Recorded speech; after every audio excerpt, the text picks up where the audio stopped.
Halo sahabat dan kerabat di mana saja Anda berada. Salam damai, salam sejahtera dalam kasih Tuhan Yesus Kristus. Saya Frederick Makitan, jumpa lagi dengan Anda di ruang yang sama dalam acara Dia.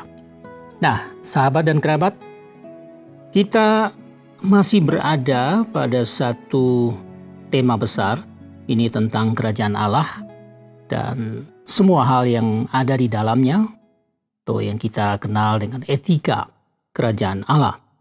Tetapi ini kita kenal di dalam sebuah khotbah besar, khotbah yang panjang yang disampaikan oleh Yesus 2000 tahun yang lampau di sebuah bukit di provinsi Galilea. Nah, khotbah itu dikenal dengan khotbah di bukit. Di dalam Alkitab kita bisa mengenal itu dalam Perjanjian Baru khususnya.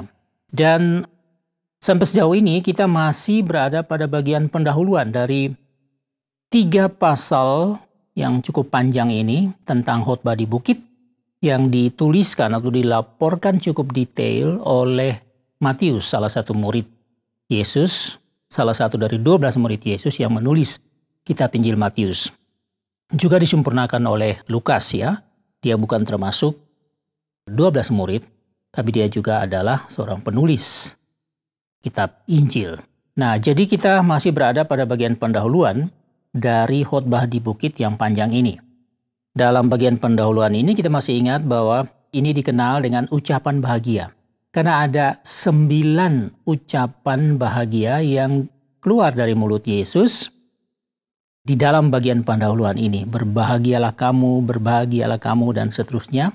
Dan kita sudah membahas itu sudah selama 8 episode berturut-turut yang lalu. Jadi hari ini kita sampai pada ucapan bahagia yang ke-9.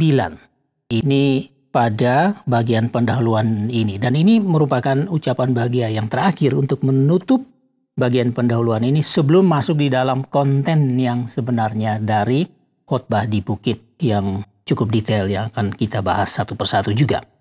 Nah, di dalam Matius pasal 5 ayat 11 dan 12 saya bacakan dulu. Tetapi Tuhan Yesus mengatakan, berbahagialah kamu jika karena aku, kamu dicela dan dianiaya dan kepadamu difitnahkan segala yang jahat. Bersukacita dan bergembiralah karena upahmu besar di sorga. Sebab demikian juga telah dianiaya nabi-nabi sebelum kamu. Nah, ini sekaligus menjadi tema. Ya, cukup panjang ya, tema untuk pembicaraan kita dalam episode ini pada hari ini. Nah, sahabat dan kerabat, jadi kita sudah banyak mengulas tentang ucapan-ucapan sebelumnya ya, saya tidak perlu mengulang tentunya. Tapi kita langsung kepada apa yang dikatakan Yesus ini yang barangkali menurut kita agak sukar dimengerti dan memang sebenarnya sukar dimengerti. Nah, kita masih ingat bahwa audiens Yesus pada waktu itu pertama adalah kelompok kecil 12 murid Yesus yang baru saja ditetapkan oleh Yesus sebelum khotbah ini dimulai. Tapi juga ada sejumlah besar orang yang datang dari berbagai tempat, utamanya dari provinsi Galilea sendiri. Ada juga beberapa dari luar dan juga bahkan ada yang datang dari selatan, khususnya dari kota Yerusalem. Nah, di dalam ayat ini saya baca ulang sekali lagi biar kita coba menyimaknya dengan baik. Tetapi Tuhan Yesus mengatakan, berbahagialah kamu jika karena aku, karena Yesus, kamu dicela, kamu dianiaya, dan kamu difitnah. Difitnahkan segala yang jahat. Bersukacita dan bergembiralah karena upahmu besar di surga. Sebab demikian juga telah dianiaya nabi-nabi sebelum kamu. Ya, Yesus menyinggung pada dulu juga sudah begitu. Nabi-nabi yang berbicara atas nama Allah ya, menyampaikan kepada umat, kepada bangsa Israel, mereka juga dianiaya. Nah, sekarang kamu bagaimana? Nah, kalian ini adalah pengikut-pengikut. Kemana saja aku pergi, kalian ikut. Ya, kita tidak tahu berapa jumlahnya, tapi yang pasti adalah 12 murid Yesus yang sedang duduk, diperkirakan sedang duduk mengelilingi Yesus. Nah, kita coba perhatikan satu persatu kata yang barangkali menjadi pemikiran kita. Berbahagialah kamu jika karena aku, jadi karena Yesus, kamu dicela. Apa artinya dicela di sini? Saya sudah mencoba melihat baik di dalam kamus dan juga dari sumber-sumber yang lain ya. Pada dasarnya ini bukan satu kata yang orang tidak mengerti maksudnya, gampang saja. Jadi cela ini, mencela itu berarti memperlakukan seseorang secara tidak pantas, tidak selayaknya. Tidak selayaknya kita melakukan atau memperlakukan seseorang. Jadi ini bukan hanya soal kata-kata, tapi juga memperlakukan seseorang secara tidak pantas. Juga di dalamnya ada arti mengecam ya, kecam. Juga di dalamnya ada arti merendahkan. Orang itu direndahkan, bahkan dihina. Jadi mencela ini juga berarti menghina, merendahkan orang ya, dan juga mengecam orang. Jadi ini kan satu perbuatan yang keji. Apakah itu melalui kata-kata, apakah itu melalui perilaku, atau perbuatan-perbuatan yang nyata, itu kelihatan sekali bahwa bagaimana kita mencela orang atau orang mencela kita. Jadi hal ini berarti kalau seseorang dicela, artinya bahwa dia itu direndahkan. Kalau seseorang dicela, dia memang dikecam. Bahkan kalau dia dicela, dia itu berarti dia dihina. Nah, jadi Yesus mau menjelaskan bahwa karena aku, Yesus ya, kamu mengikut aku. Kamu adalah murid-muridku. Oleh karena aku inilah, kamu tuh akan dicela, akan dikecam, akan dihina. Kamu akan direndahkan. Siapkah?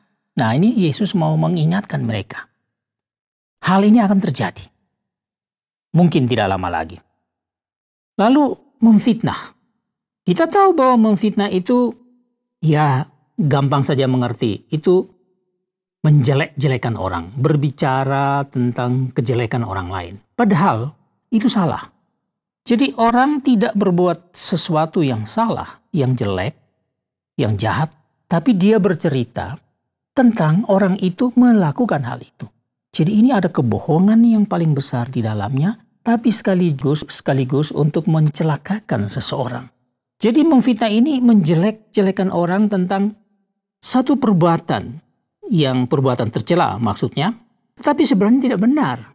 Perbuatan itu tidak ada. Hanya diciptakan, dikarang-karang. Lalu diceritakan. Sehingga orang ini menjadi jelek di mata orang lain. Bukan karena dia berbuat tidak baik. Bukan karena dia berbuat jahat. Melainkan karena dia diceritakan berbuat jahat. Yang dikarang-karang. Jadi tidak benar. Jadi ini satu perbuatan yang sebenarnya cukup kejam. Ya. Siapapun kalau melihat memfitnah orang itu satu perbuatan yang cukup kejam. Ya, sangat kejam. Karena apa? Memfitnah berarti kita sudah meruntuhkan nama baik orang. Ya, memang dia itu baik. Tapi kita membuat dia menjadi cela semacam begitu. Lalu memfitnah ini kan berarti kita sudah meruntuhkan martabat atau kehormatan orang lain. Jadi jahat. Jadi ini satu perbuatan yang sangat jahat. Martabat kita dikotori, direndahkan. Dan ya sekarang orang banyak menyebut istilah pembunuhan karakter ya. Jadi memfitnah ini sama dengan membunuh. Tapi dalam arti membunuh bukan secara fisik.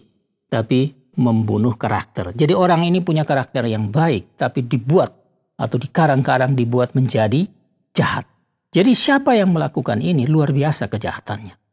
Nah, Yesus mau katakan, oleh karena kamu mengikuti aku, oleh karena kamu percaya kepada aku, maka kalian akan difitnah semacam itu.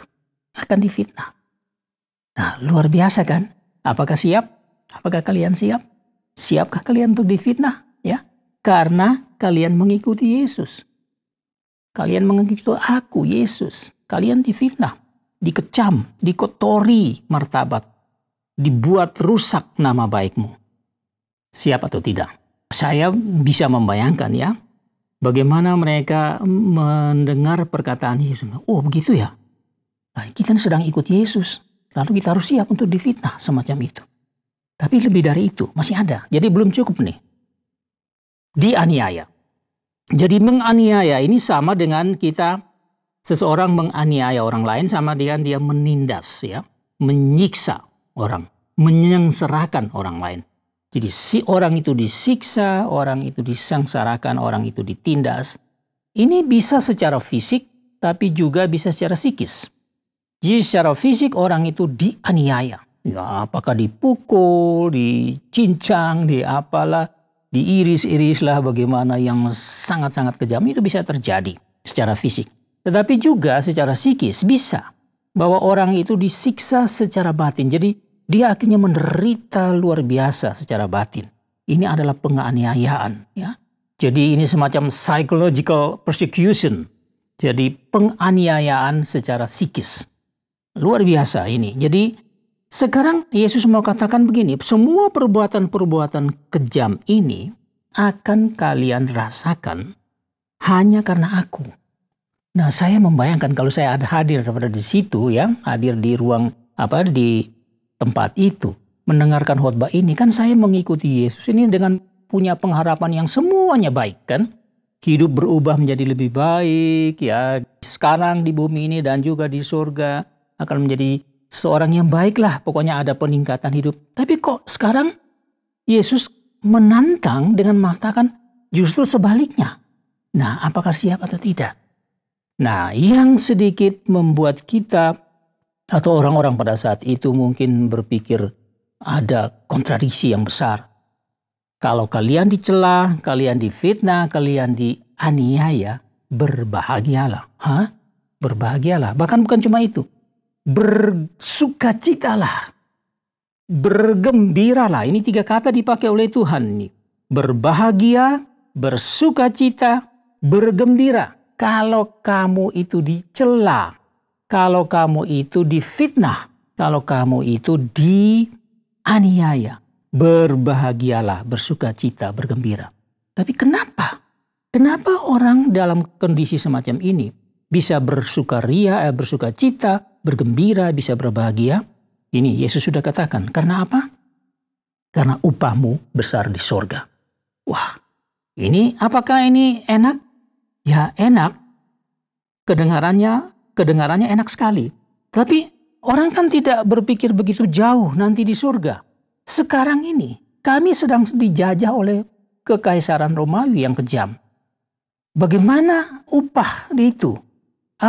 Kenapa tidak bilang upah di bumi, ya? Sebentar lagi Romawi pergi, ya, padahal masih lama, ya. Jadi mereka mengharapkan penjajah akan segera berangkat dari tanah Israel dan mereka mulai hidup bebas, ekonomi akan membaik, hubungan sosial baik, dan segala-galanya, kehidupan politik akan baik, dan seterusnya. Nah, lebih baik upah itu. Kok ini upah di surga? Ya pasti mereka juga berpikir. Tapi Yesus janjikan memang upah di surga. Di surga kamu akan dapat upah. Seperti apa upahnya memang tidak dijelaskan. Ya, ini satu hal yang sukar kita mengerti secara dengan logika manusia, akan sukar kita pahami. Sebuah janji, kamu akan berbahagia karena kamu akan mendapatkan upah di surga. Tapi Yesus menjanjikan itu. Tentu ada sesuatu yang juga tidak bisa kita lukiskan. Kebahagiaan semacam apa itu? Upah semacam apa itu? Yesus tidak hitung-hitung upahnya begini, 1, 2, 3, 4, dan seterusnya. Berbentuk ini, berjenis ini, dan seterusnya. Tidak. Tapi upahmu besar di surga. Nah, kalau kita coba memahami, ya surga tidak bisa kita pahami sesungguhnya seperti apa kemuliaannya. Ya tentu saja upah ini juga tidak begitu gampang atau memang tidak bisa kita lukiskan, bayangkan kemuliaannya, kebesarannya. Nah, ini yang dijanjikan kepada kita. Tapi Yesus katakan ini memang tidak sekarang. Kita tidak tahu seperti apa upah itu, tidak sekarang. Ini Yesus mau katakan bahwa hidup yang begitu menderita yang kalau kalian alami itu tidak berakhir di situ. Jadi akhir hidup bagi orang beriman itu bukan penderitaan, bukan. Akhir hidup orang beriman adalah satu kemuliaan, walaupun harus melalui penderitaan di bumi ini. Nah, ini yang harus diketahui. Nah, di dalam upah ini pasti ada kehormatan, ada kemuliaan yang diberikan oleh Tuhan sendiri. Ini adalah satu kehidupan setelah kematian dari kehidupan yang ada di bumi ini. Jadi upah itu akan diberikan setelah kehidupan di bumi ini berakhir. Nah, ini yang dijanjikan oleh Tuhan. Beriman itu mengharapkan apa yang Tuhan janjikan, apa yang Tuhan sediakan. Walaupun sekarang ini belum kelihatan. Bahkan kita sedang menderita, kita berharap dan kita menantikan satu kemuliaan kehidupan yang tidak ada teranya, indahnya itu nanti di kemudian hari. Jadi, ucapan bahagia ditutup dengan hal yang begitu sulit sebenarnya. Tetapi sekarang menjadi pilihan. Apakah kita terus mengikuti Yesus? Apakah murid-murid Yesus pada saat itu dan juga orang banyak pada saat itu betul mengikuti Yesus? Dan kalau khotbah ini sampai kepada kita, ucapan bahagia ini sampai kepada kita yang sekarang ini dan memang sudah sampai kepada kita. Apakah kita mau tetap mengikuti Yesus? Apakah kita berani memilih untuk mengikuti Yesus, percaya kepada Dia?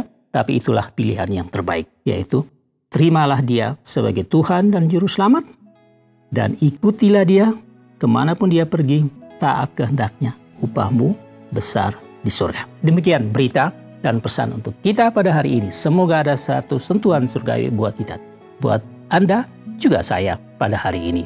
Nah, saya mengucapkan terima kasih atas perhatian Anda dan saya harus mundur dari hadapan Anda untuk jumpa lagi pada episode yang berikut. Get your message, have a good day, and see you next time.